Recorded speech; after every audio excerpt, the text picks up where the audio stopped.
Listen, guys. Round three. This is season 3 of Solely Interviews. Right here, it's the first one I'm recording to date. All right, so let's get real. Let's give a round of applause for our first guest, the one and only, the original gangster. My friend, introduce yourself. Yo, what's going on? 616 Juggy. Y'all remember me? If you don't, then I basically made that mix a few months ago. Sort of reacted to it. Pretty basic, but yeah. Exactly. Listen, if you aren't hip, you guys really need me to keep you hip. You know what I'm saying? Like, comment, subscribe. We're in this bitch. So first things first, bro. What got you into this scene in the first place? How did you end up here? And where do you see yourself going? Likely quarantine. Like, being honest, everybody, even me, found out about like the whole digital core scene in during quarantine. Yeah, dude. Quarantine was super interesting for me because I figured out about it like late 2019 through the hyperpop guys with Eric DOA and David Shoddy, right? They were doing all that stuff. I thought that shit was so cool. And then I just went digital deep. core was so different to hyperpop. I was really into hyperpop. Wow. Yeah, and when I figured out about like Sigilcore, bro, I remember like this is some hardcore shit. And it borrowed elements of the whole digital scene, but it made them like, it was like dark trap. Some people called it dark trap too, which was interesting. But yeah, like with that said, you know, that was the underground then. How do you feel about the underground now? It's still pretty good, actually. It's like hella new artists coming out. Yeah, 100%. When I look at TikTok, bro, TikTok has really become the way. People used to really hate it. And now it's something that it's their lifeblood. Like right now, like this Odatari guy. I don't know if I'm saying that right, but he's blowing up so hard. He's all over my For You page, and the people love it. You know, how do you use TikTok, and is it of benefit to your career? I haven't really used it yet, but I might start for sure. Yeah, like even if it gets you a few fans, bro, like the ones that come from TikTok. Their potentiality, like they could be loyal as fuck. Like there's a lot of young people on there who just like will live and die by your music, which is pretty interesting. So what would you say are like, what do you aspire to? Oh, I'm a switch region, I'm lagging. All right, bad. I'll cut that part out. What was the question? Hold on, I was coming up with one. We were just talking about TikTok. And like how like the fans on there like could be loyal as fuck to you, or they can just end up trolling you. It was like what do I aspire to? And now it's visual my community. I'm not really an ego type of person. Like I've never had that big. Personally, if people like it, then if people like my music and all that, then they like it. And if they don't, real shit. Yeah, it doesn't go much further than that. Like. You know, you can do as much marketing as you want. People are going to feel the way they feel about music, you know? And that's really what it's all about. And I feel like I've been learning a lot about the underground community. And that's one of the main reasons why they call it like a community and not an industry, is that I feel like people in the underground are way more vocal about their opinions, less bot-minded and shit like that. Yeah, everybody in the underground, they're like first. How do you feel about like people using AI in their songs? I use AI in my songs for like producer tags, but some people are doing like whole fucking features and shit from mainstream artists and just making that shit up. I mean, that's them at their own risk, because like people could get sued for doing it. Yeah, but is it any different from like using a sample? You know what I'm saying? Like you could use a sample from a certain beat and then put it on a song, but like what if you use the voice? You know what I'm saying? Is it a sample or? You know? Yeah, it could be like that. Yeah, for sure. So earlier, you know, you mentioned your age and you're in high school. How does that like affect your process into going to music? And you know, how are the locals reacting to the scene, bro? I actually put a few people on. They actually like it. That's pretty awesome. Are they like changing the way they dress and shit? No, not really. Okay.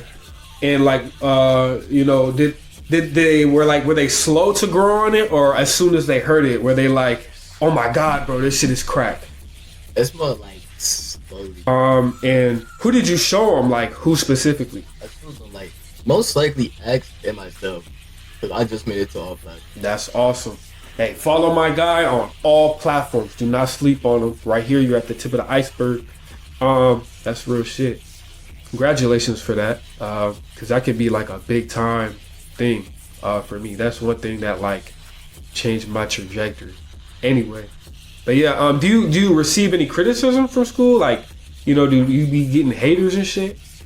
Actually had hella controversy in like 8th grade. Dang, can you talk about that? What was that like?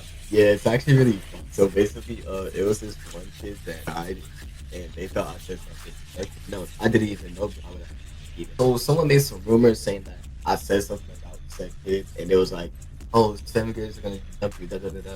I went that whole week. I was like, "No, I'm friends with a few 7th graders too." So like, that's where the irony came from. Damn, bro. Like, wow. So they were just talking. They were just talking. They were just talking, and then that's what they Yeah, came people to. talk just to talk. Wow. That's I'm crazy. getting my respect though. High school's pretty good. Real shit. Yeah. High school is kind of like a unique environment, right? Because you're surrounded by young people. You get to see their minds. You get to, be very hip. Like you're a trend maker. You're a trend setter at that time. What's one thing you see like that TikTok or whatever, or like the music and the underground scene? Does it ever bleed over into real life? Like, do you see people like doing shit and they don't really even know what it's from? Actually, yeah. I don't know which artist. It's likely the word new gen. Like, bro, I Real hear shit. people using new gen when it comes to like Otadar, Like, it doesn't really matter what gen the music comes from. It's music either way. Real shit. Yeah. Do you feel like with like new gens, quote, like that it can either be life or death for an artist? Like, you get a brand new wave of followers, right? And like they know you for this one sound, but they haven't been there for the whole thing. Like, do you have any personal experiences with like new gens in like your area of, the SoundCloud world? No, not really. If they're supported, they're supported. No matter how. Real shit. I respect it.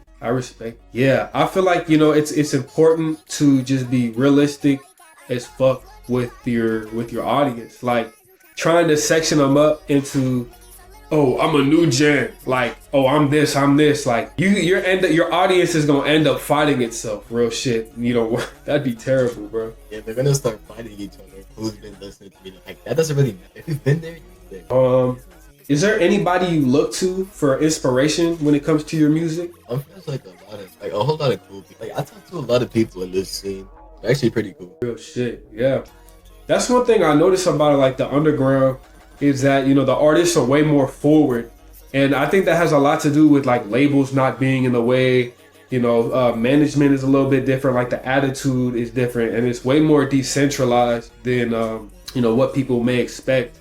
Because like, I know some people, right? And their mindset about the music world is so like, oh, we gotta get signed and shit. I'm like, bro, people are doing this shit on their laptop, on their phone with some Apple earbuds. Like, this is the new way, How do you feel about like go ahead? Words are getting, like, if you're ever getting like soundtrack, you have to like actually read it thoroughly. Because like back then, like air quote, labels take rappers' souls, etc. I don't even think that's true for real, but I'm gonna stay alert. Some labels do be on that push. Yeah, bro, real shit. The last thing I want, is to, for some reason, like, my passion turns into I don't know, blackmail. I get blackmailed off of some shit. That'd be wild, bro. Do you have any advice for people who want to start rapping, artists who just want to start releasing their music, people who hesitate and like get creative blocks? Do you have any advice for those? Yeah. If you want to start music, you gotta like find what sound you're really into, and like you can adapt it. Real shit. With the lyrics and stuff, because like I understand some people like not have lyrics. Especially like I've never wrote a song before. Everything I say is like off the top. Wow.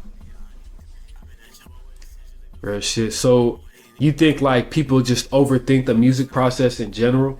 Yeah, because not every song is gonna be hard per se. Real Unless shit. you're like Drake or something.